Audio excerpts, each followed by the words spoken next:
And we are live. Greetings, everybody. Good evening, good morning, good afternoon, depending where you are. Thank you so much for joining us on this incredible conversation around women in animation with some two heavyweights in the industry globally around animation in space. My name is Dylan Espiri. I'm the curator of Fak'ugesi Festival. This session is a discussion and a pitch session and the Q&A situation. So please tune in and really enjoy this conversation. We're led by Modupe, who's the writer. I want to start to do all the intros. I'll let her do all that stuff because my mind is scrambled. But thank you so much for joining us, and thank you to all the partners that have made this festival possible. You're welcome to ask questions in the Swapcard platform, and I thank you so much and enjoy. Modupe, over to you. Hey, good morning, afternoon, evening, everyone. My name is Modupe Olorintoba, and I am a writer. It's been an honor and a really exciting experience to work with the Fak'ugesi Festival this year. And I'm really excited to be here with you all on this particular conversation on women in animation. I'm Nigerian, I'm based in Johannesburg, and I work primarily in fashion, but also kind of across the creative industries. So it's really exciting for me to be able to take on a role within the festival, talking to other women within the creative industries. So I will get right to our introductions. I'm going to introduce our two panel speakers, and then we will just we'll do a quick rundown of exactly how our session is going to go today. We will start with Camille Eden, who is the VP of Recruiting and Talent Development at Nickelodeon, and has been in that position since 2020. Camille has spent nearly a decade before that at Walt Disney Animation as a talent acquisition and outreach manager. And there she built a reputation for promoting diverse and inclusive hiring practices. And she brought that perspective to helping staff projects like Frozen and Frozen 2, Wreck-It Ralph, Moana, Big Hero 6, and many beloved animations. And now I will introduce you to Munia. Ms. Munia Aram started her career in the entertainment industry in 2003 at Showpro Entertainment in San Francisco. And she learned different things about the licensing business, TV sales, merchandising sales, DVD sales throughout the entertainment business. But returning to France, she pursued a career in the animation industry, working for different distributors like Viz Media Europe and Toei Animation, and now runs the Munia Aram company and offers distribution herself. And yes, these two women have navigated the animation industry with years of experience in kind of figuring out how to how to go from one step to the next and how to rise to the top. And so it's very exciting to have you both here today to speak from your experience on the realities of being a woman in animation and to talk to us about what's possible. So I would like to start with a short story that you may already know about women in animation, about how in the 1930s, even while being actively discouraged from being hired as animators or taking on roles as animators, the first women joined Disney Studios as inkers and as painters, and some were eventually accepted as animators as well. And their numbers grew in the following decade when war shifted gender roles everywhere. And one of the first of those women was Ruthie Thompson. One of the first features she worked on was Disney's first full-length feature, Snow White and the Seven Dwarfs. It broke the standing record for the most money made by any film at that time. The Rescuers was one of her last features, and in between those two features, she spent a total of 40 years at Disney, contributing in some way to almost every animated project that had been produced in that time. She was one of the first two women admitted to the Hollywood Camera Union after becoming a supervisor in the scene planning department. And she was invited into that union because of her innovative work that helped establish the camera mechanics used to photograph animated scenes and background art onto film at the time. She retired from Disney in 1975. She retired from animation about a decade after that. And she passed away this past week at 111 years old as the longest living animation worker of all time. And I think her lifetime, almost as a capsule for us to look back on, shows us the early beginnings of women in animation, and also brings us right to our own moment in time, where today there's a woman in the chief content or the chief creative officer seat at Walt Disney Animation Studios. Her name is Jennifer Lee, and she was the co-director of Frozen 1 and 2, and has been in that job and in that post since mid-2018. I think just showing Ruthie Thompson's lifetime gives us kind of an idea of how long women have had something to offer to the animation industry and to industries around the world at large, and kind of looking around us how little opportunity they've been given to make good on everything that they have to offer. So those are some of the themes that we'll be talking about today. And yeah, I really hope that this is a productive conversation for everyone. If you're watching right now and you have questions about your career in animation, please don't hesitate to bring your questions into our chat on Swapcod. And yes, let's jump right in. So I will start with you, Munya.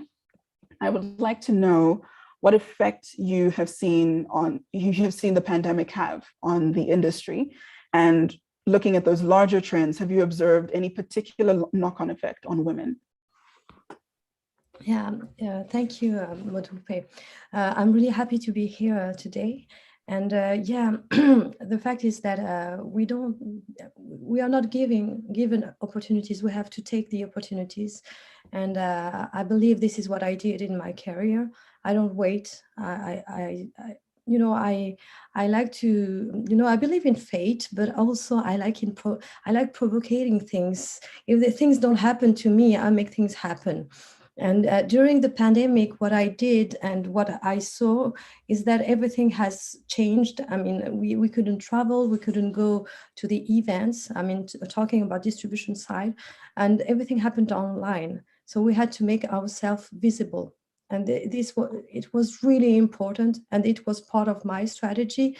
And I think I saw a lot of groups on Facebook, like African Women in Animation, Women in Animation, and African Animation Network, and Triggerfish Animation. I mean, there are tons of groups, and I saw a lot of talented women on these groups, writers, directors, distributors, everyone was online. So it was the best place to see the people. So, and I saw that we are there, we are in the place. So we just have to be more and more visible and take the opportunities as they arise or provoke them.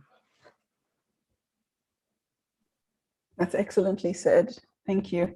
Camille, I would like to know from your side of the world and from your position, what effect you have seen that the pandemic has had on the industry, and any particular knock-on effects on women. Hi, good morning, good afternoon, and good evening. And I'm also thrilled to be here. So thank you for having me. The pandemic was, I think, really a bit of a game changer for us. It was a great disruption in all of our lives. And, I think that we started this thinking, all the work is going to stop. We're not going to be able to move forward and make productions and make movies and shorts and films and series. And it actually, for the world of animation, it was the opposite. There's the one industry that didn't stop working and producing. And I think I echo everything that Munya says. I think the interesting thing that it's done, and specifically for women and people of color and underrepresented groups, is that it's allowed us to communicate across borders. It's allowed us to communicate in ways we would have never have done before. As I was getting ready for this call this morning, I was thinking, this is amazing that I'm going to be sitting in my room speaking with women across the world, right? Women across the globe, that this would have never happened, before the pandemic. I mean, maybe it would have happened, but I think for some reason, I think it would have been a bit different. So I do believe, from disruption comes, so much creativity. And I think we found new ways to communicate and connect and network. And I've just seen a boon of being able to reach out and, meet with women. I got a chance to meet Munya in another panel that was in Jamaica, and the same thing, right? So it's been this great connector for us. We've been able to see all these different groups, just like she was talking about, that we were never even aware of before. You know, I didn't even realize how rich the animation industry was in Africa. I mean, I'd known of a few individual contributors and animators, but to know that there's so many people out there, and especially women, blew my mind. So I think if we can grab onto these things that are game changers for us and keep pushing forward, absolutely, you know, we have to take advantage of that. And then on the other side, you know, I do miss people. I miss seeing people and getting together with people. And imagine how wonderful it would be to be in person and to be able to see people, you know, see each other and talk and connect. So at the same time, we've gained this new way of connecting. It's also inhibited us in a little way, in that when you go to mixers and you go to networking events and you go to these things, it's a little bit more natural when you're talking to someone and someone comes up and joins the conversation and it's like, oh, Munya, meet Modube. And then, you know, you have this, you can do that in a way that's a little bit more natural. So I think it's just like, we have to come up with new ways to make that happen. Because I think that's also a key in promoting women, is, you know, reaching out and connecting with those around you and making space for other women in the industry and other women at the table. Sorry, that was a very long answer, but I could keep going. But it was very well said. Thank you. So let's just form a little bit of a background picture of the animation industry that we're talking about in terms of numbers, in terms of statistics. The numbers are better documented in the global north, but the anecdotal commentary closer to home around South Africa, Nigeria, Kenya, reflects the same issues as the rest of the world. We have stats that tell us that from 2007 to 2018, which is a period of about 11 years, 197 directors made 120 top-rated animated films. And of those 197, only 4 were women. We have another IMARC group report that suggests that between 2015 and 2020, the African animation market grew at a compound annual growth rate of around 7%. They expect this to continue throughout 2021 to 2026. But while we're seeing growth, we're not necessarily seeing women being brought along with that growth and riding that same wave. So just with that as our background, jumping into our next question. One of the themes that emerged when I was researching for this panel was the apparent gender skew in the industry roles.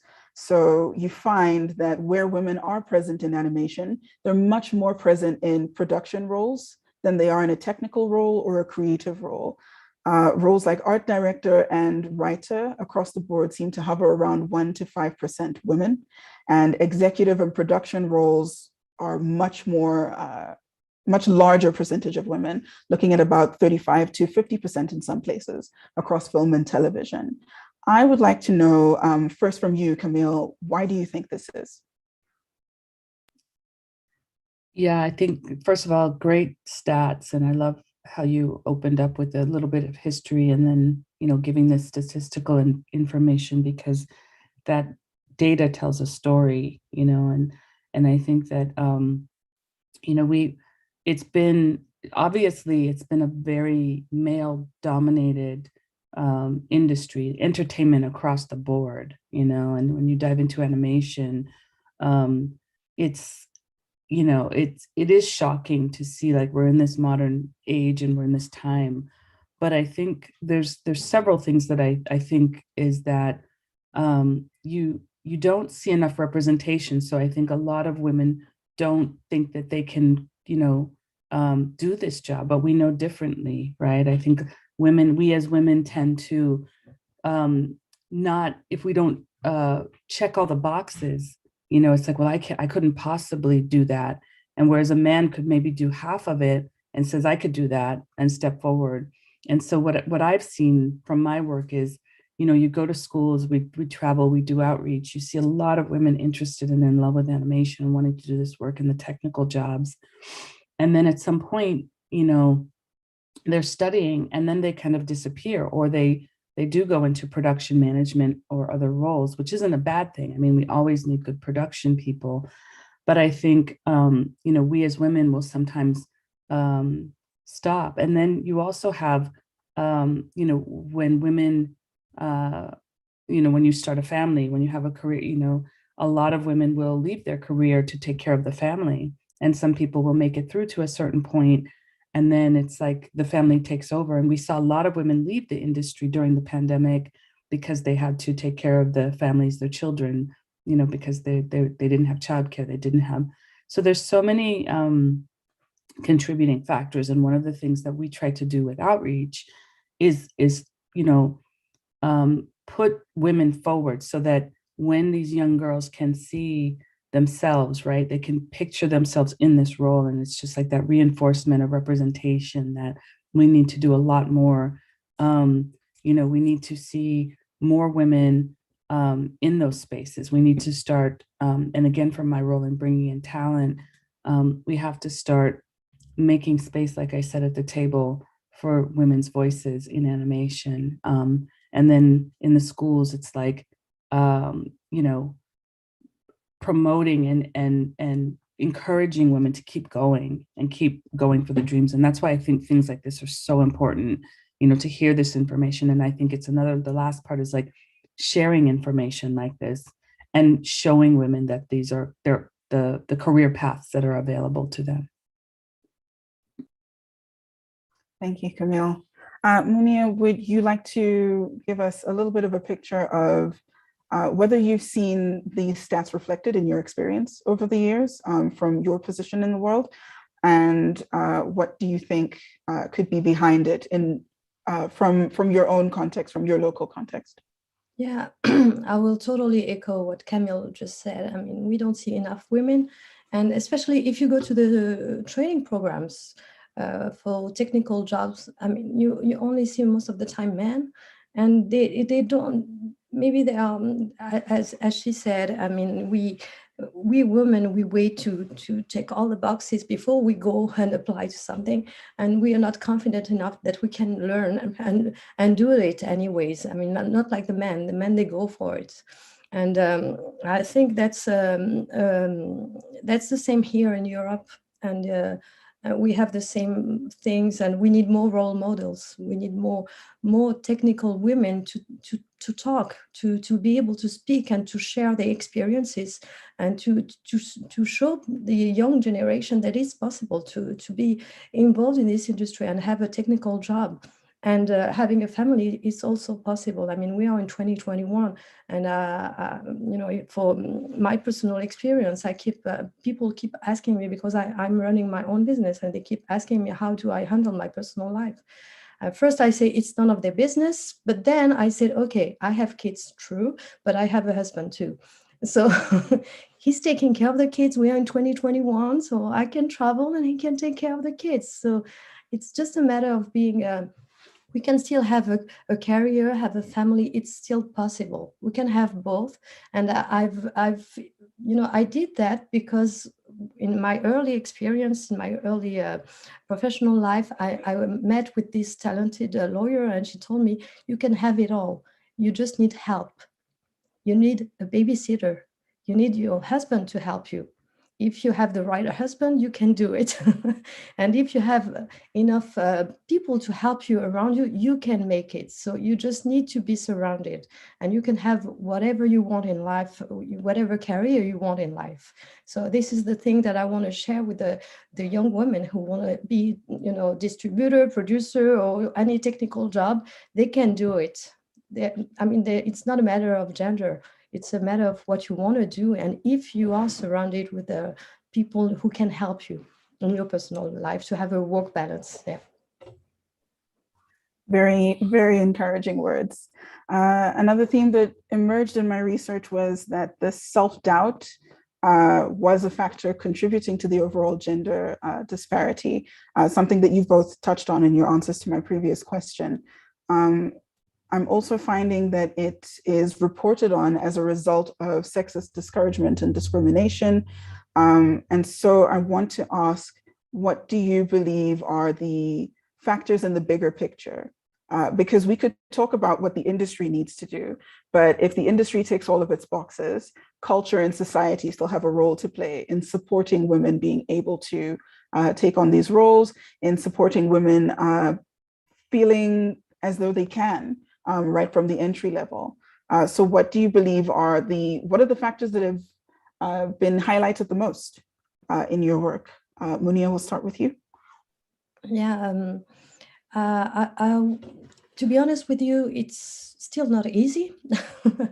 I mean, it's still, I'm still impressed that we are in 2021 and it's still a struggle to be a woman and have a career in this industry. But still, I mean, there are some progress, but still it's still a long journey. But we can make it, by having this conversation right now. I mean, we are making the change and we are raising our voices and make sure that things are moving. But still, it's a long process. But I should say, let's not wait. Let's not wait until we give us the opportunity to do things. And I keep repeating myself, but it's just a matter of trust your guts and be confident enough to. As I always say that, but we nobody can prove me the opposite, but we only have one life and we need to live it 100%, because until we prove it, they prove me the opposite, I will live 100% of my life and I choose whatever I want to do, whatever I want to be. I don't care if people tell me it's going to be difficult. Okay, it's going to be difficult, but I will do it anyway because I love my job. And I love animation and I love distribution. I love meeting with people, with creative, and I want to do it and I will do it. And I want all the young women to think the same way and take their chance and move things and shake things. This is how we can progress. Yeah. Okay. All right, so I have a kind of local African continent context question for Munia and then a global context question for Camille. So locally, I find, at least in my research, that we are looking at a training deficit. Training in terms of numbers is unable to keep up with the current level of demand. So there's quite a gap in terms of filling roles on the continent with people from the continent. The trained and experienced people to answer that demand are in short supply, even after years of great work from all sorts of studios, and even after explosive success of certain high-profile projects. What work needs to be done to encourage more, not just to encourage more women to consider a career in animation, but to kind of support their journey into that, support them taking action and go from wanting it to having it? First of all, we need more training schools because we don't have enough. We have in South Africa, we have in Kenya, we have in Nigeria, but what about other countries? We have it in Tunisia, but every time it's small schools. And before that, we need to launch more and more training programs. I know we have some discussions with partners in France to do some more training programs in different countries in Africa, but this is what we need first. But then we need we need them to understand that they have their place there. And if they are creative and if they want to work in this industry, they have to go to and apply to these training programs. And I guess it's also a matter of finding some role models and be confident enough to see that it's possible for them and start. I mean, they can try, and if they think it's not for them, at least they tried. But they need to try first, and more schools first. Noted, more schools first. Camille, globally, training is much more widely available, but we seem to see a drop-off after training. So entry-level jobs seem to represent the steepest barrier when it comes to women. In animation's biggest markets and industries, the difference between the number of women who go to school, who train in animation, who graduate with these skills, and then the number of women who actually start to use them in their work or stay in their work to use them is still surprisingly large.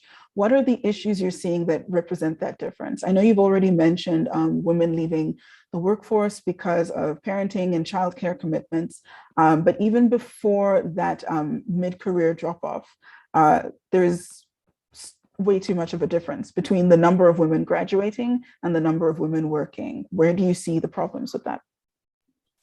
Yeah, I think as somebody who's looking at talent all the time, I again echo everything Munya says about the training is key. Like training is so important, and I think the other piece of it is when it is difficult to break into the industry anyway, right? Because you're competing with people, who have been, you have all different levels. There's some people who are naturally talented, and there's those who can afford to go to the top schools.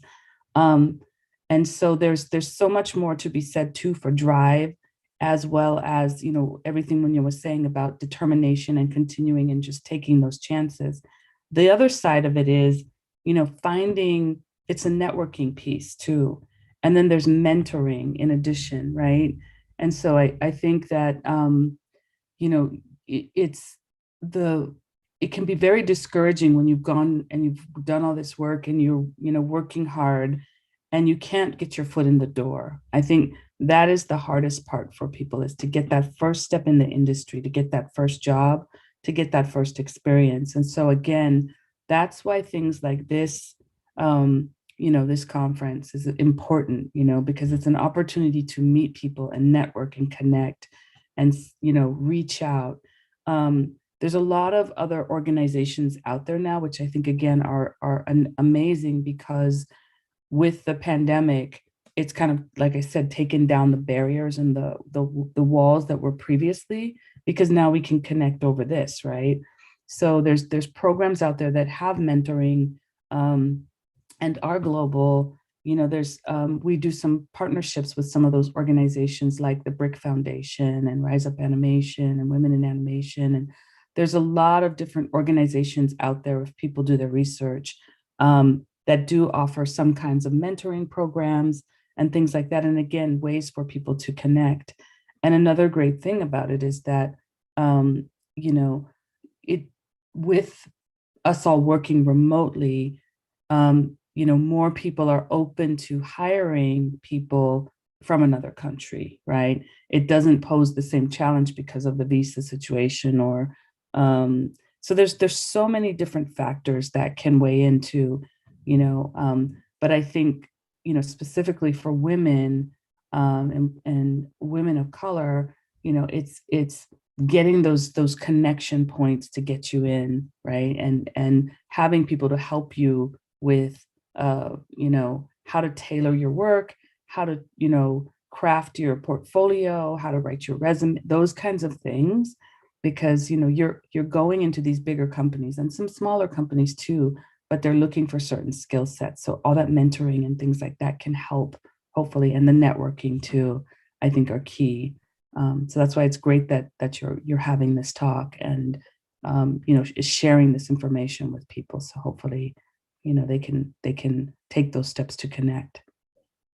Right. So we need better structure and accessibility of networking and mentorship and things that support people's careers starting and moving forward.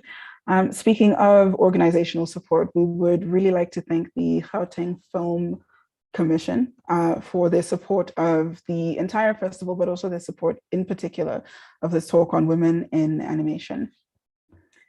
Going on to more about organizational support, there's been the announcement recently of a partnership in South Africa between Triggerfish Animation Studios and a German-funded program called Employment for Skills and Development in Africa, also known as E4D.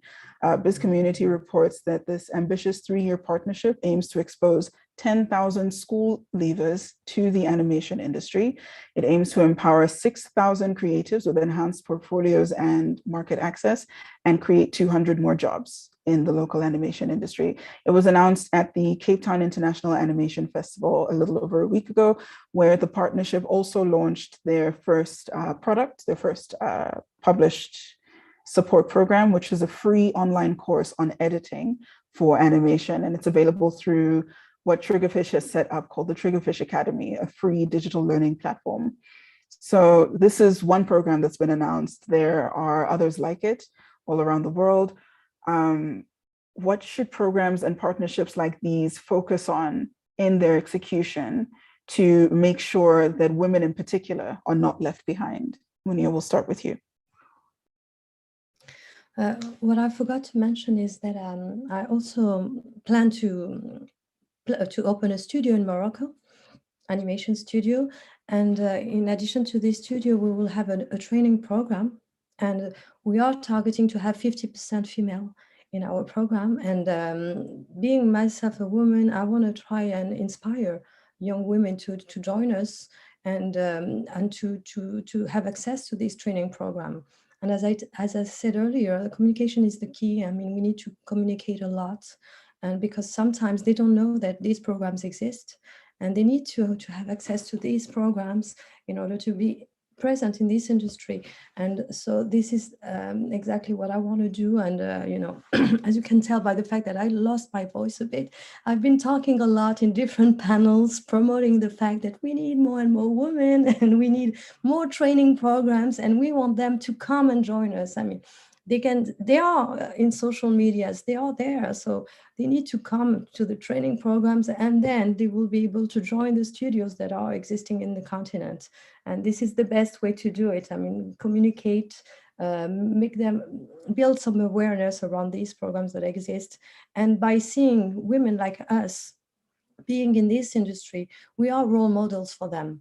And they need to know that we do it, so they can do it as well. So this is really important, to have this kind of composition and to communicate more and more and more. And so we will have in the future more and more women in this industry, I hope. I mean, that's the goal. Thank you, Munia. Camille, do you have anything to add on what programs and partnerships that are running training or trying to give people access to information about this industry? All of those programs, what do they need to be focusing on to make sure that women aren't being left behind in the work that they're doing? Yeah, I think Munia has done some amazing work, and it's also, you know, for people, you know, as she said, we're role models. And I think one of the things is, like, you know, get up on top of the speaker box and share that information. And that's, you know, something, it's, again, in my role and in my level, I feel like part of my job is connect, like I go back to that connecting piece and communicating, like, just like she said. And it's like, you know, I reach out and I'm like, Munia, meet this person. And it's like sharing. Have you heard about this organization? Have you heard? It's like, it goes back to the age of time. It's like, we learned through communication, through telling stories, right? And we shared information by talking to each other. It's no different. It's like you use the mic, what do you call it? Megaphone. And you know, now it's social media. So it's like, share the information out there so women have access to it and they can tap into it. And you know, it's all at our fingertips on the computer to do the research and find out what organizations. And again, there's so much more that is global now and online and free because of the pandemic. So it's like, it's amazing. The Triggerfish program, Munia's program, lots and lots of other programs out there. And so my other thing is that, you know, I actually heard this, I can't take credit for it, but it's like an analogy that when you get in the boat, you reach back and you pull somebody else in the boat with you, and you make sure that that person pulls somebody else in with them. And so it's important for us as women, and especially as women leaders, to remember that person, that, you know, remember your struggles and your journey going there. Make it easier for the next woman behind you, and make sure that woman learns that lesson and pulls the next woman forward. I think that's very, very important for us as women, to not be catty and not, you know, use jealousy. It's like, we need more of us in this industry. So reach down, open the door, keep it open, and pull somebody else through with you. Thank you. Thank you very much. Okay, so we've come to my final question ahead of our pitching session. And I would basically like to know, looking at all of the opportunity that's available, all of the growth that is happening locally and globally across the continent and across the more established markets for animation, there's a lot that seems to be ramping up. The industry is worth more now than it was 5 years ago, and continues to grow in terms of profitability and the potential for profitability. locally and globally, what advice would you give to women who are pursuing careers in animation in terms of riding this wave, in terms of making the most of what appears to be a rapid acceleration in growth, especially on the African continent? Camille, we'll start with you. I think just to reiterate, reach out, connect with, people like you, with Munya, like me, ask questions, don't be afraid, and go for it. If this is your dream to do animation, do it. If this is your passion, follow it, and don't be afraid, because there are a lot of other women out there to support you and help you and not let you fall. But stay curious, don't give up, and just keep pushing forward if this is your love. Thank you. Munya? I totally agree with Camille, and I can only add that if you fail, it's not a problem. We don't fail, we learn. So you fail, you get back on your knees and you go back again and you try again. You will fail. It happens. It happens to everybody. So it's not a problem, but we learn from our failures, from our mistakes, and we grow. So go for it. Don't be afraid. Trust your guts. Be confident enough. Think like a man. Be bold enough to go for it. Go look at men. They are not afraid. They don't check all the boxes, but they go for it. We need to be like them. Okay, we are not perfect, but we're gonna do the best that we can. So I would only say that. Okay. Thank you very much. So if you take anything away from our conversation today, it is a two-pronged approach of intentionally speaking up and making sure that you are able to be found, and intentionally going after your tribe, your group of people that you can connect with to help each other get to the top. I'd like to thank our speakers once again. As we move into our pitching session, Lola Akins will be going first.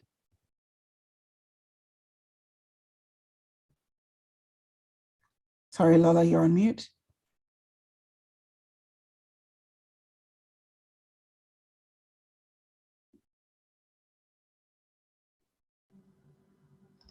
Hello, can you hear me?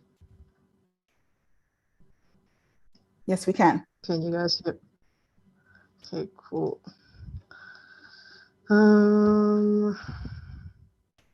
Okay. Hello, wait, is the clock starting, or can I just go? Dillian will be keeping the clock, so he'll be counting down. You have 7 minutes for each pitch, and then we'll hear feedback from Camille and Munya. Okay, so I can start now?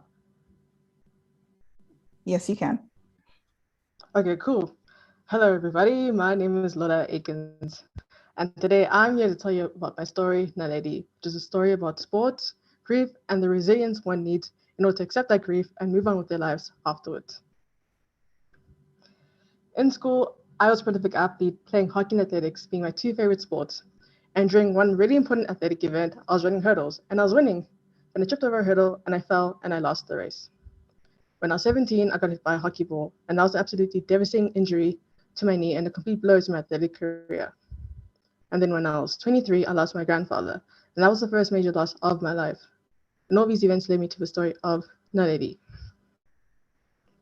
Nadi is a 2D animated short film with a duration of 10 minutes. It's a sports drama, and the target audience is girls and young women aged 16 to 24, but it's open to everybody that loves sports. Okay, so a grief-stricken athlete injures herself and has to find a way to get her life back on track. Nadi, one of the biggest athletes in the world, is about to run the 100-meter hurdling finals at the African Athletics Championships, but she's recently dealing with the loss of her father, Kosi. The race begins and Nadi's winning throughout, and the stadium's going absolutely crazy for her with vuvuzelas and adoring fans howling throughout the stadium. And as she jumps over the final hurdle, she trips and falls and injures herself and suffers a devastating career injury. Afterwards, she has to go for an operation on her knee, and during the operation, she has a dream where she's back at the stadium and she sees her father, and she begins to run after him. The stadium is being torn apart and it's turning upside down. And finally, she manages to get to him. And as she gets to him, she tries to hug him, but he quickly disintegrates into dust, and she realizes that she's truly alone.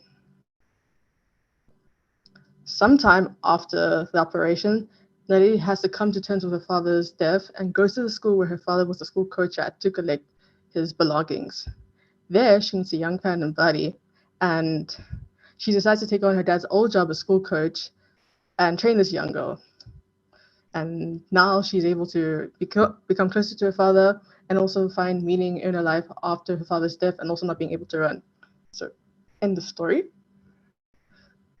Okay, so this is my main character, Nadi. It's the final design. Usually she's very sure and confident of herself, but because she's dealing with the loss of her father, Kosi, who was her biggest inspiration, and he too was a prominent South African athlete, but after he retired, he became a school coach to train Nadi at school level. And having lost him has absolutely crushed her. This is Mbadi, Nadi's young fan who she meets at the end and goes on his train. So with the character design for the art direction of the characters, we wanted the characters to have really long legs to emphasize the fact that they are runners. Okay, so the world of Naledi. This is Ubajani Stadium, which means the rhinoceros in Zulu, for the horn that supports the roof. And our story is set at the African Athletics Championships in 2023 in Johannesburg, South Africa.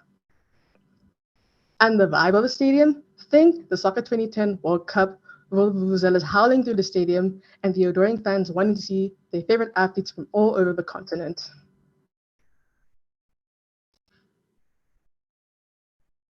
So, the concepts of life, death, and grief are universal. And with grief, psychologically, grief can cause psychological, emotional, and sometimes even physical harm. And emotionally, Nadi is not there when she has a race. And that grief manifests physically when she injures herself. And then psychologically, she has to deal with it when she has the dream sequence and her world is actually turning upside down. But there's hope for Naledi, as sometimes life doesn't put you on the path that you expect. In her case, having lost her father at such a early age, and also with her injury, but she manages to accept her father's death and takes on his old job as a school coach, even though that's not the plan that she had for herself, because she can no longer run as well from her injury. And then also meeting Mbadi as well, because we all have value as human beings, no matter what we do in our lives. So here is the athlete lineup. And part of the reason why I decided to write this film and direct it is because there's not a lot of sports films with Black women, particularly in animated films. So I decided to write this film myself, and Black women have been dominating athletics. So I wanted to represent that and have a role model for young people like Mbadi, my character in high school, and people like me who were in high school and didn't see themselves, who were sports fans and sports lovers and didn't see themselves in animation. And to have this film animated at the highest possible level by South Africans. And why animation? I believe animation is the perfect form for this film because you can take such complex subjects such as grief and illustrate them in really abstract ways. And in the case of Nadi, in the dream sequence, illustrates this perfectly because her world is literally turning upside down and it's being torn apart. And that's how she feels in real life from having lost her father. So animation is able to represent this perfectly. So the current status of the project is that it's in development and a teaser trailer is in production with the Hidden Hand Studios here in Johannesburg, and there's been local government support. Now I'm looking for additional funding for the entire film. I'm interested in co-production and I'm looking for a producer. And I estimate that I'll need about 3 million Rand to make the entire film. And I hope when the trailer is finally released that I can share it with you guys. And I believe with the right support and the right people in this project that this film can be a champion just like Naledi. Thank you very much. And if you guys have any questions, I feel free to ask. Thank you, Lola. Please keep your mic on. Munia, would you like to go first? Sharing? You can stop sharing or actually keep it on in case Munia or Camille would like to reference anything that you've shown in their feedback. Okay, cool. Thank you, Lola. It is a beautiful project. Uh, And yeah, I really like the story. I like the fact that you choose 2D because I prefer 2D myself. But yeah, one question about, though, it's about the format. Why only 10 minutes? So initially it was 15. It was going to be 15 minutes, and then after having numerous feedback and like sessions on script writing, I got the advice to make it 10 minutes because it's my first film. It's my first time directing, so the being I got the suggestion that 15 minutes might be a bit too long for me. So I have to rewrite the script, so I will see, but I hope that it's going to be 10 minutes. Yeah, the 10 minutes is good, but I was wondering if you are planning to have a series because with all the characters and the story, I mean, can be a potential for a Oh, series. yes. Oh, yes. I meant to say that in my presentation, but I forgot. So yeah, since it's my first film, for the moment, I just want to make the short film and get the experience in directing. And if there's an opportunity to expand and do more, I'd be gladly open to that. Okay. But I really like to see a sport show because we don't have a lot, and especially sport show with women. This is really great and can be really inspiring to young girls who can be into sports and think about a career. And the fact that you're showing resilience and persistence. And yeah, and even if the story is a little bit sad, I mean, I see that it's really colorful and still it's really beautiful and poetic. So congratulations, it's a great project. Thank you very much. And I'll definitely think about that, potentially having series. Thank you, Munia. Over to you, Camille. Thank you. Lola, I agree with Munya. It's beautiful. I really love the designs. Very nice boards for your setup and your pitch. Beautiful, the colors and everything. I also I love to see the strong female athletes. So it's exciting to see an animated short film featuring these strong women in the athletes. Because I don't know about you, but I watched the Olympics and I always do the track and field, and I loved, it's amazing to see those women. So it's almost like to see that in animation would be amazing. I have a couple of questions. First of all, the age group, you mentioned 16 to 24. I think that this is a story that could resonate for even younger girls, because I think, everything that we were talking about with, I don't know that I'd put that old of an age group on it, even because I could imagine seeing this or having my daughter see this, right? As a young girl, to see these strong women, just to think about that, because I think for a little girl to see this and see these amazing women athletes and also see them go through grief, it's like little ones know how to deal with grief. They've seen grief and they've seen things that, that, so I think this could be a great tool for even younger girls. And then the other thing I was going to say is that, from your story, if you have any way to establish the relationship between Nadi with her father sooner, so that when, if there's a way to just give us a little bit more backstory on them. That's what I wrote as a note, like a backstory, so that when she has that moment where she falls, it's really kind of the emotion. Because if going into it, you don't know that if you start with her doing the race, but if you can establish some kind of a backstory with the father, then it's like she has maybe a flashback. She has the race, she falls, then she has the dream. It I don't know, like emotionally, you're more invested because that was the first thing that came to my mind. And then she actually follows in his footsteps. And I think as well, it's not like a failure. She's going to be that person. It's almost like everything we talked about. She'll be that person who will then help coach these girls in the future. And to then, like imagine like what Munya was saying too, is like have a series of the spinoff of this training school for these girls. I don't know, but I just think establishing a little bit more of her backstory would be really good to see if possible. Okay, thank you very much. That's a great point. All right, thank you, Lola. Thank you, Camille. Lola, do you have any questions for Munia and Camille before we move on to Fabian Elias? I actually did have a question that I've completely forgot. Yeah, as you could just move on. If maybe afterwards, We'll have time for everyone's questions right at the end. A final round of questions. Cool. So okay, over to you. Thank you. Over to you, Fabian. Hi, everyone.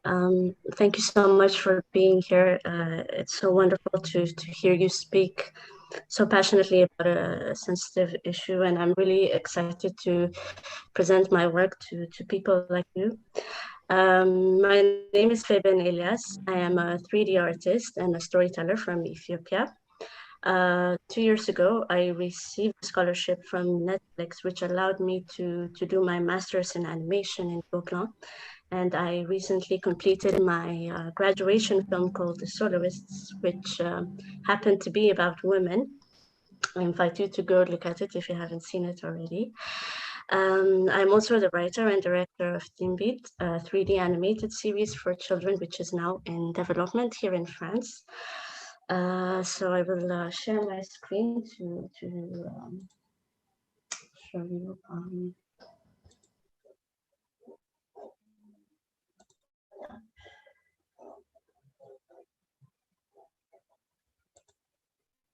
Is that okay for everybody? Yes? Yes. Okay. So just to give you a brief summary of the project, the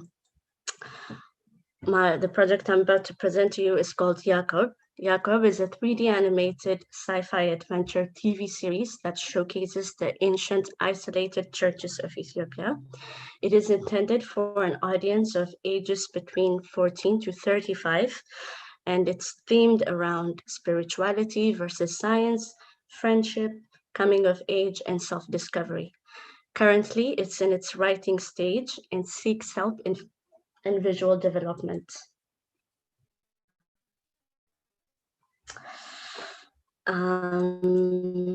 Okay. An orphan teenager who grew up with the clan top churches of Ethiopia is at the height of his spirituality and inner peace. Until one day, he accidentally discovers an old robot buried within the very shrines he's lived in all his life. Jakob manages to revive this robot. By doing so, he unravels a whole new dimension of a scientific universe and some secrets about his past. But the old and dismantled robot needs the rest of its missing parts and microchips to reveal all that it knows. So, extremely intrigued and chased by the leader of the chapel, Jakob grabs the robot, his first clue, and sets out on an adventure that sets him across the different regions of Ethiopia. Along the way, they make friends, enemies, and uncover mysteries and secrets about Jakob's past, and as well as the spiritual and scientific world. So I have a little trailer I made a few months ago as a test of a concept. Let's take a look at it now, but of course it's just a test of an idea and it's not the final look of the film. But let's look at the trailer. Sorry, Fabian, please make sure you're sharing sound so that we can hear the trailer as well. Sharing your computer's sound. Okay. Okay, thank you.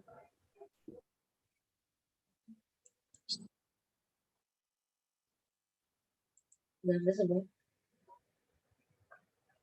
We're watching it, but we cannot hear it. Okay. Share sound. يا أبونا ዘር ተወላጅ ነኝ። ከነዚህ ተራሮች ነበር ይህንን መቅደስ የቀረጹት። ይህን ገዳም እድሜን በሙሉ ለማገልገል ወስኜ እየኖርኩ ነው። እነዚህ ግድግዳዎች ለኛ የተቀደሱ ናቸው።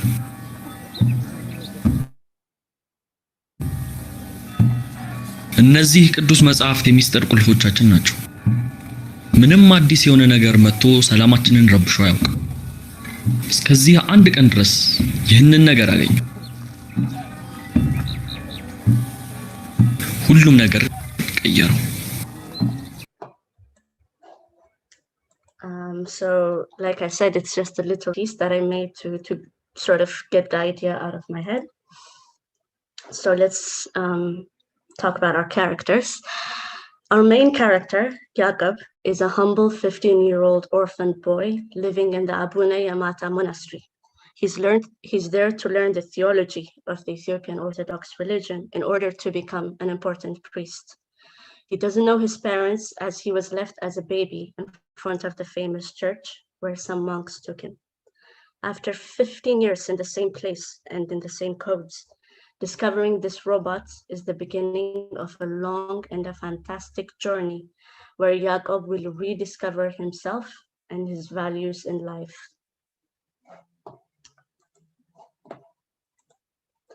The robot Jakob found is part of the profound mystery of the show. We don't know why he's there, but Jakob is immediately fascinated to find such a foreign object in such an ancient church. Our antagonist, the newly assigned patriarch of the church, Diakon, has a profound hatred towards Jakob. Ever since Jakob was found in the mountain church, Diakon saw him as nothing but a threat to their community. The man is respected, but most of all, highly feared by the monks in the chapel. Obsessed with an ancient prophecy, he also has a big interest in the robot and sees it as a source of power. So, allied with his minions, he chases Jakob and the robot during the series. Abba Samuel is the mentor and the ultimate protector of him care, taught him the ways of the temple, and shielded him from Diakon. So the world I wish to explore for this series is the present-day Abuna Yamata mountain church. This church, also known as Ethiopia's Chapel in the Sky, was established in the 5th century. The church is named after its father, Abuna Yamata. Perched 3,000 meters above a steep cliff, some say he chose this location to be closer to the heavenly spirits. Others argue that it's a strategic move to evade his enemies. These are the monks as they live in the Abuna Yamata chapel, and this is how they are since a long time and right now.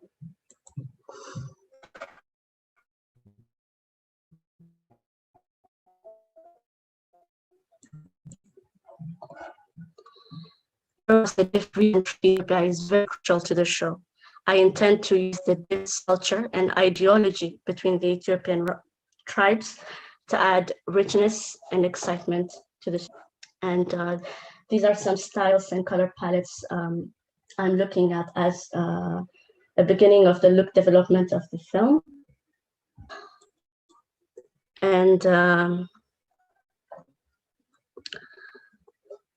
mine is to bring the wonderful universe of the Ethiopian ancient and isolated churches to the mainstream media as a contribution to my culture.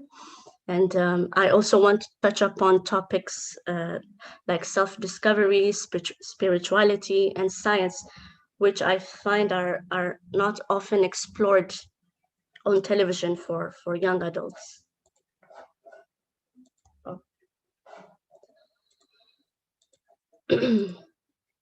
So in order to immerse the audience into the world of Ethiopia, the series will utilize traditional Ethiopian instruments infused with international beats to bring out the original colors and vibrance of the series. Sorry, Fabian, your time is up. So if you could conclude your pitch, please. my last slide. So as a business proposition, I am looking for help in visual development, funding, and production. And my estimated budget is around $40 per episode. Thank you very much. Thank you, Fabian. Camille, would you like to go first with feedback? Thank you for sharing. Beautiful, beautiful project. Beautiful visual development. You feel like you're really seeing this world through animation. So it's very stunning. I had a question too. The age group again. Sorry, I'm not obsessed with the age group, but just for the audience, I was wondering if this is televised. It's kind of going in the age groups like preschool and then bigger kids. So would you consider this more like for adults or the 8 to 11 age? Because a lot of the shows are skewing, even though it's an age, they're kind of going a little bit older in the content. So that was my first question, was the age group. And then the series reminds me very much of a TV show that I used to watch growing up. It was called Kung Fu, about this lone person who would journey. He was a spiritual, I think, if I remember correctly, he might have been like a monk, and he was alone out there. But I love the element of the robot. And there's a mystery about the robot. There's also the mystery about Jakob, and then why the antagonist. There's so much you can do with that. And even though it is the robot and this character, it really brought me back to this show that I watched as a child. And like, you would watch every week because it was like, what is the next thing that this person, I think his name was Kane. So it's been a long time, but it's like, what are they going to discover? What is he going to discover? And then with the element of the robot, it has a very much a touch of mystery to it. It's like, I almost want to know, like you want to know more. So yeah, well done. Thank you so much. No, but just to answer your question about the age group, I was intending it for young adults between 15, 16 up to 35, because I believe content about this topic for this age group is missing a bit. And yeah, that's my target audience. Thank you. All right, thank you. Munia? Well done, Fiben. I really like it, and it's a good way to travel to Ethiopia. And I've never heard about Abuna Yamata before, and I feel really excited to see it through this sci-fi adventure. Yeah, you're right. I mean, we need more content for young adults, and I feel like you're targeting the anime skew. There are a lot of anime fans who are 15 and up, and they are looking for that kind of content, and having some African anime style will be really needed. And yeah, I have nothing to add. I mean, I really like this project, and I think you're doing right with having it in 3D. And I was wondering, how are you planning to include the music? Because you mentioned the music. I feel it's really interesting to have music, but how are you planning to have it in this series?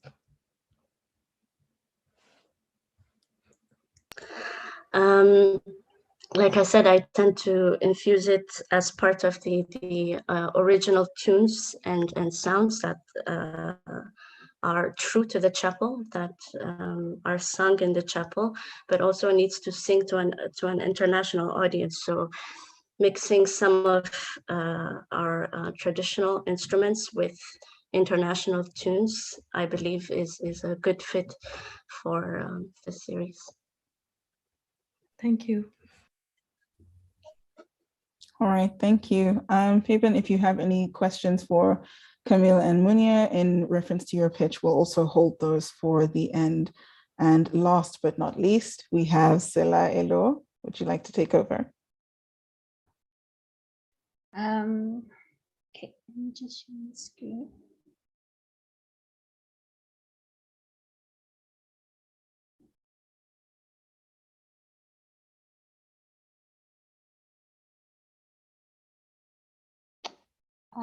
Good evening, good morning, everyone. Can you hear me? Yes, we can. Okay, cool.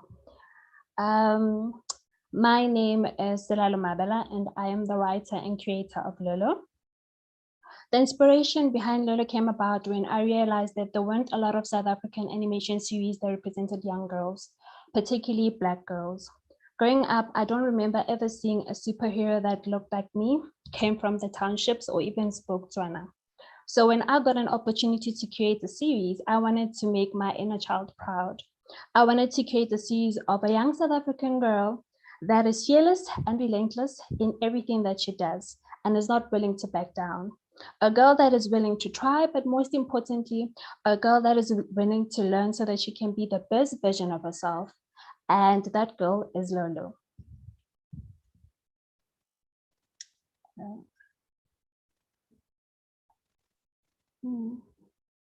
Is my screen okay? Lola is a 2D 11-minute episodic series about a tenacious young girl that has the fear of failure. So she creates this alter ego of this fearless African ninja who isn't afraid of anything. To her, Ninjalo represents fearlessness, strength, and wisdom, hence her stubbornness and determination to solve each challenge she faces head on. However, forgetting that she's a child and there are life lessons she needs to learn. Okay, I think I breezed through the series summary. The series consists of standalone episodes which are centered around the main character, which is Lolo, and each episode follows a specific structure. So there's a problem, Lolo gets a wild idea to solve it. The wild idea becomes an adventure, and the adventure proves to be more than she bargained for. Undeterred, she tries several attempts to solve the problem. However, she fails due to her stubbornness. Frustration kicks in and she needs help. So she taps into fantasy where she meets Ninjalo, who shares her pearls of wisdom and helps Lolo solve the problem. And in the end, Lolo succeeds or learns a valuable lesson. In the pilot, Shibelani, for those who don't know what a Shibelani is, Shibelani is a South African indigenous dance, and it's a dance and a skirt, which is worn by the Tsonga woman. The name derives from the Tsonga language, which means hitting to the rhythm. The skirt is usually made out of wool or cloth and can be customized with a range of colors and designs. Now, in Shibelani, as you can see, in Shibelani, Lola's problem is that her Shibelani isn't ready and the dance competition is in a few hours. So she takes matters into her own hands and creates her own Shibelani. As you can see, Exhibit A, it's Lola's Shibelani. The skirt is a disaster and she decides to pull out of the competition. However, she made a promise to her friend Rado that she would dance with her. Conflicted and wanting to escape her dilemma, she taps into fantasy and finds herself in this big magical Shibelani when Ninjalo reminds her that keeping a promise is far more important than a skirt. And in the end, she keeps a promise and dances with Rado.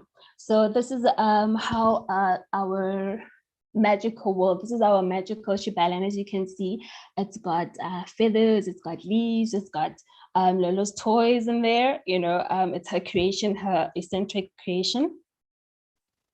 And then we move on to our characters. So this is the character lineup. Our protagonist, or our main character, is Lolo Mudise. She's 8. She likes ice cream, likes to play video games, and of course loves ninjas. She's very stubborn and very outspoken, but very lovable. And then we have Ninjalo. Ninjalo is Lolo's inner voice / alter ego, who's often the voice of reason and as the one that basically reels Lolo in when she gets out of hand. And then we have Papata Umudise. He's a stay-at-home online English teacher. He's more the calmer parent, and Lolo uses this to her advantage. And then we have Mama Rufile Mudise. She's a businesswoman. She owns a salon at home. She is the stricter parent. Lolo gets her feistiness from her. And then we have Sis Ngedi. She is Mama's business partner and Lolo's godmother. Lolo knows when she wants something and Mama said no. She knows that she can go to Sis Beauty and Sis Beauty will be able to convince her to get whatever she wants. And then we have Larata Ratongobeni. This is Lolo's best friend. She's more like, she's very sisterly and always wants everyone to just get along. And then we have Botali Bobongedi. He is Sis Beauty's son. He's the jokester in the circle of friends, and he's very competitive. And Lolo and him are forever competing against each other to see who's the best. And then we have Tepotu Musaka, known as Tu because of his two skin tones due to his vitiligo. He is the neat freak of the group. And he, as you can see by the dress sense, he's an old soul. And then we have Kukorotina, who's Lolo's neighbor. She absolutely loves kids. And one thing that Lolo loves about her is that she's always carrying a packet of sweets with her. You have 1 minute, Salalo. Oh my God. And then this is Roro, Kukurosina's cat. And she has a love-hate relationship with Lolo. Okay. Why is it important to tell my story? It's important to tell my story. It's important that we tell our authentic stories that celebrate our unique cultures and traditions while still conveying a positive message to kids. And the message we're trying to convey to children is that they shouldn't be afraid of the best. They shouldn't be afraid to be the best versions of themselves. Whether they see themselves as ninjas, warriors, techno geeks, or even scientists, they all have an inner voice that is there to guide them in becoming the best versions of themselves. Although Lolo is a South African series, it touches on concepts such as love, acceptance, belonging, friendships, and family. These are universal concepts that are relevant to audiences all over the world. Your time is up, Salalo. So sorry, please summarize whatever you have left. Okay. Can I finish up? No? This last slide, yes. Okay, this last slide. Okay. Currently, Lolo is the pilot for Lolo is currently in development and will be completed in December. However, we need funding for the entire series. So the estimated budget for 52 episodes, which are 11 minutes, is 22,880,000. The 52 episodes will be split into 2 seasons containing of 26 episodes each. The kind of platforms that we're looking for is internet streaming platforms, TV broadcast, and in-flight entertainment for kids. To conclude, the main aim for this cartoon series is not only to entertain, but to teach children to trust their inner voices. Thank you. My name is Lalo Mabella. Here are my contact details. Oh, I didn't go to the, yeah, but there are my contact details, and yeah, feel free to contact me or ask any questions. Thank you. Thank you very much. Munia, would you like to start with our feedback? I need to be honest here. I know the project because I work with Celalo. Sorry. No. Well, then any feedback you've I given love her the privately that would be useful to the other yeah. animators in Totally. the room would be wonderful. I can tell you why I chose to work with Celalo and why I chose Lolo. Lolo is a story that happening in the townships in South Africa. And although it's in South Africa, it's in the townships, but you can see that the little girl, she's having fun like any other kids in the world. And any kids can relate to this character. And I love that it is a modern story, having the stay-at-home dad who is a online teacher, and the mother is a businesswoman. So this is super modern, and that resonates to me as a woman. And yeah, this is great. This is fun. And it's happening in Africa. So when I choose a project that shows Africa as it is nowadays, and get out of the cliches of the jungle, of the animals. Let's see the real authentic Africa. And we know that kids in Africa can relate to ninjas, as Lolo does. And yeah, it's really fun, entertaining, and modern. And this is what I like about the project. Thank you, Selalo. Thank you, Munia. Camille? Yeah, I hope one day when we can travel again, I really want to go to Africa. And I've never been, but it's absolutely universal. I mean, this project has so much appeal. I already adore Lolo. She looks very feisty. The world, like all of the characters, they resonate. It's very universal, but it also gives you a slice of the life in Africa and of this little girl. I mean, if this was out, this is something that I would probably watch with my daughter. And I do, I also latched onto the fact that the dad is the stay-at-home dad, the online teacher, and the mom is the businesswoman. So it's very, very reflective of a lot of families today. And so I think this, again, it has a lot of appeal. And I think this would really resonate very well. And something that the buzzword out there right now is co-watching, which is something you can watch with your children. Parents and children could watch together, even though it is, for a little bit of a younger audience.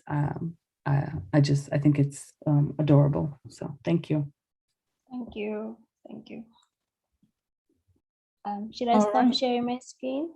Yes, you can stop sharing your screen. Thank you very much. And thank you to all three of you. These projects are incredible. They're beautiful, they're inspiring. I want to watch them.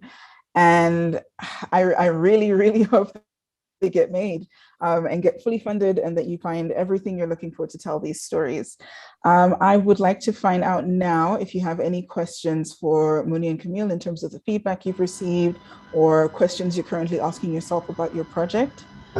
Before we move on to other questions.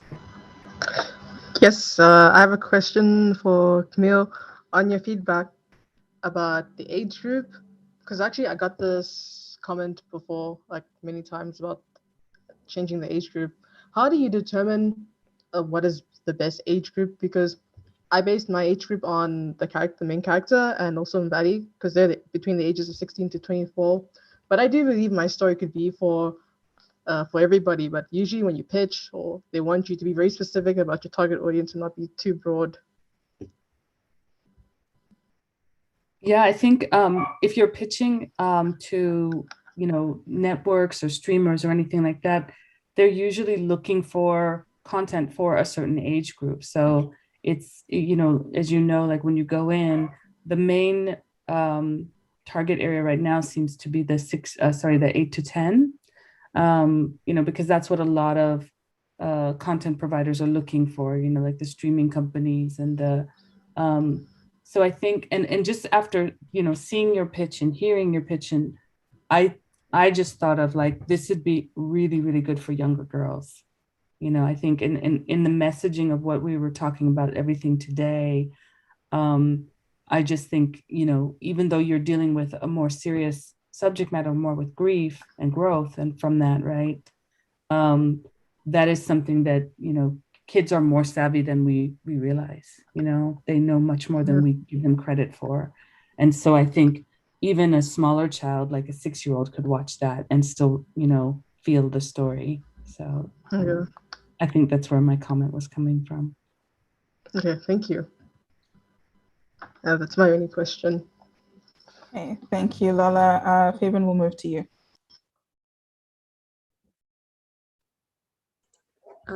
Mine is just a more broader question. Like, it's more like an advice, like, in what structure or umbrella should we be as women directors in order to reach big studios like you, like Nickelodeon or Netflix?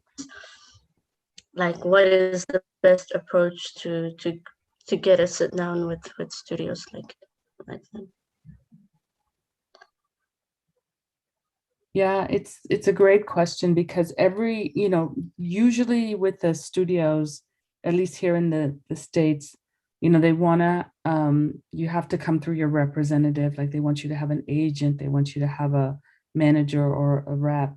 One of the things that that's great about Nickelodeon is that they do take pitches. So it's important to go to look up and research the companies that will hear your pitch, and I think the beauty of things, companies like Netflix being global, they have representatives in local markets now, and I know that they have people in Africa as well.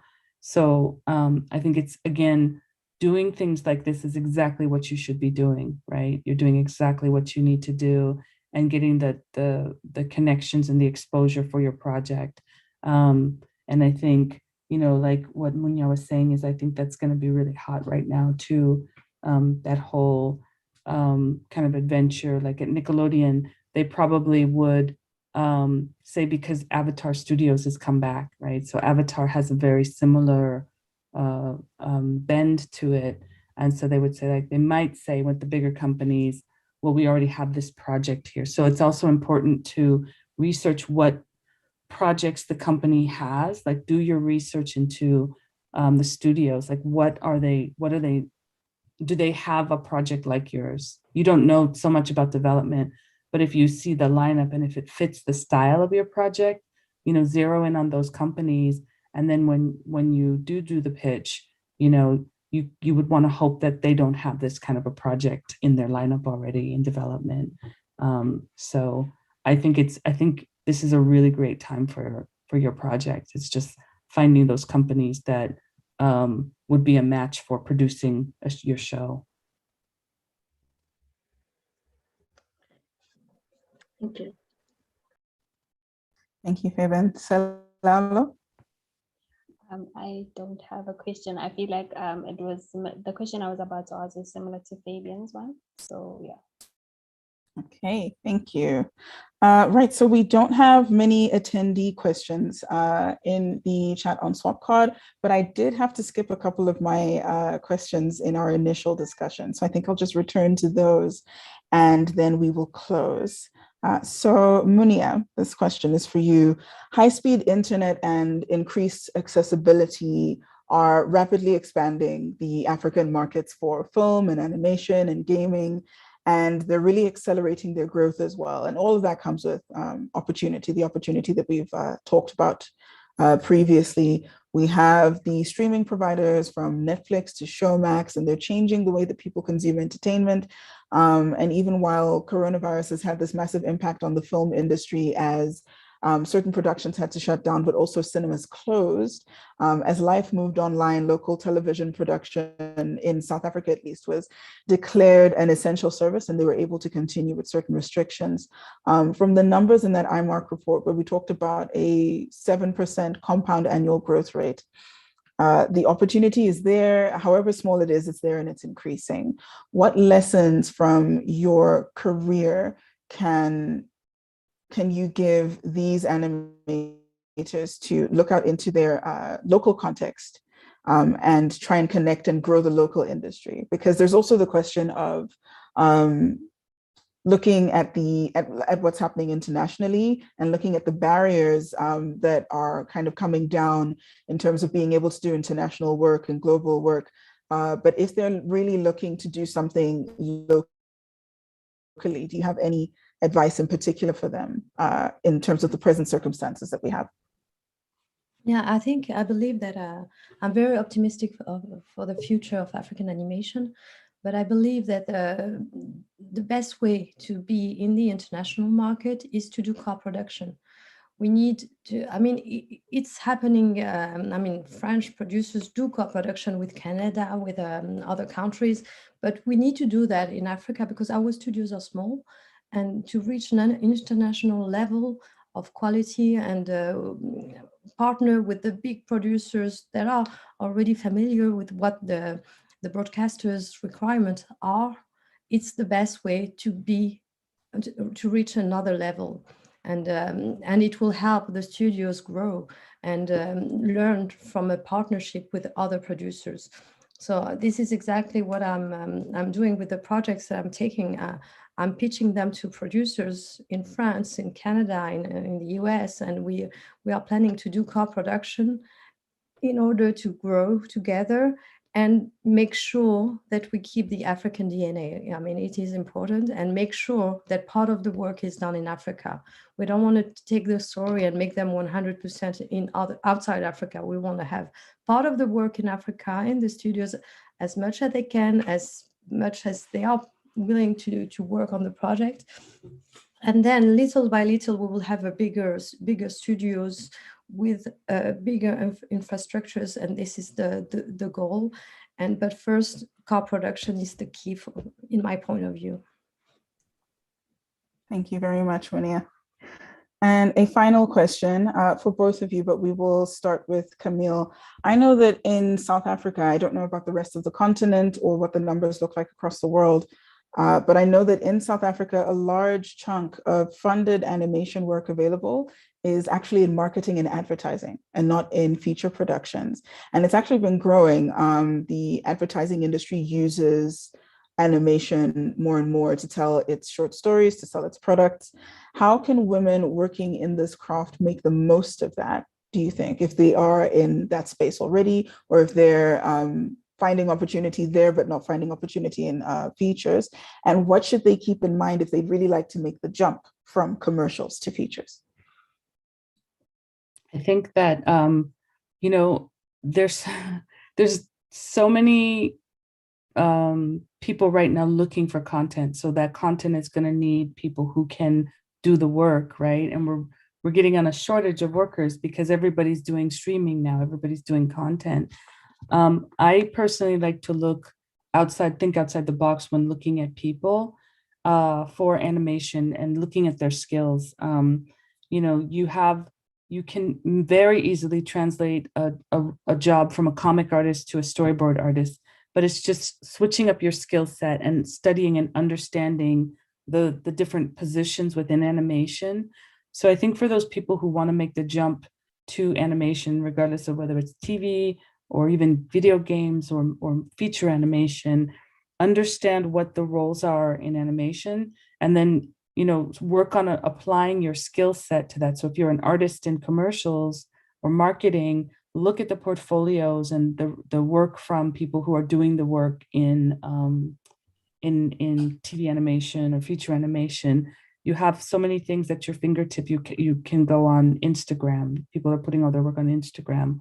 People have their own personal websites, ArtStation. These are platforms that you can go and look at portfolios. You know, and even if you're in a support position, you have to do the research again, and you have to understand what we're looking for when we're looking for talent for animation, and update your work and your portfolio to reflect that. And again, take advantage of things like this because they really are great with giving you tools. Again, the online mentoring, but again, there's so much at your fingertips that you can reach out, but it is important to understand the pipelines and the roles and the skills required for animation. And there is, you know, if you're a strong enough artist, you can make that jump. And again, believe in yourself, keep doing it, keep pushing it, keep asking questions, keep showing up. And there are people here who will answer your question and help you and guide you. Thank you. Before we go to Munia for her answer to our final question, you've talked about making sure that you know what the studio or the publisher, the broadcaster is looking for. What does Nickelodeon look for? What is the X factor or the special sauce that makes something right for Nickelodeon? I mean, it's looking at the shows that Nickelodeon does. The shows that Nickelodeon, it's kids first, right? It's kids and family first, but kids above all. And it's like looking back at the shows. We have a lot of new shows that are airing. We have a lot of new shows coming up. It's about, you know, our shows are comedy based. You know, it's SpongeBob, Rugrats. It's like the different styles of shows. So we have a very different style than the company I was before. I was a Disney feature as a feature studio, and those stories were, you know, the 90-minute animated feature story with the 3 story arcs and the, right? Not all of them were fairy tales or about princesses, but they're 2 very different styles. And then you look at other companies. So Nickelodeon, it's like the I guess I'm saying like the flavor. You want to look at the flavor of the studio. And I think one mistake that people do make when they apply or when they reach out to pitch projects to studios is not understanding what that flavor is. That is so important, because if you're wanting to do like, you know, action and adventure, and you're going to, you know, a studio like a Disney, or that they don't do that style, you know, you have to tailor your work for that place. Or if you really want to work in anime, you know, Nickelodeon doesn't have, we will probably have some anime like projects, but we're not anime specialists. So that's kind of what I mean about understanding the flavor of the studio. All right, thank you. Thanks so much. And now, Munia, what can you tell us about women wanting to make the jump from commercials to features or to television animation? What have you seen or come across in your work that could give women in animation some insight into making those changes? Being in commercial means that you are creative, and being creative means that you can go to animation. But of course, as Camille said, there will be some adjustments, but it's possible. It's really possible. But if you are creative enough and if you are willing to move to animation, do it. But be prepared to adjust your work to the animation industry. But yeah, creativity is the key. And in advertisement, they are super creative. And I saw some ads who are super good, I mean, super animated and super good animations. But yeah, to be in the animation industry and to do a whole series or feature is different. So they will need to adjust, but it's a tiny bit of work, but it's not a lot. I think it's possible to do it, yeah. Okay, thank you very, very much. I'd like to thank both Camille and Munia for their time today, for their insight, for their perspective, for sharing in the way that they've encouraged everyone here to do in order to get more women into animation. Thank you so much. Thank you to our animators who have shared their pitches, their incredible stories. I wish you all of the best with development of your projects. And thank you to everyone watching. We hope that you have learned and been inspired by our speakers and by the work that has been shared. And we will see you in the next Fak'ugesi panel that you choose to attend. We have a lot more programming coming up over the next, today's the 16th, the next 7 days of the festival. We have our galleries that'll be opening right at the end of the festival, being created with Better Shared. So look out for those, and definitely take a look at the programming and see what else you'd like to attend and see who else you'd like to meet and connect with. Remember to use Swapcard to connect with people. It's got a LinkedIn-like feature where you can look at all of the attendees and look at all of the speakers and presenters and connect with people who you might want to speak to about your work, or people whose work you want to hear about. Yeah, don't waste the opportunity to be in the same place virtually as everyone that we have here. So once again, thank you everyone, and have a pleasant evening, morning, and afternoon. Thank you.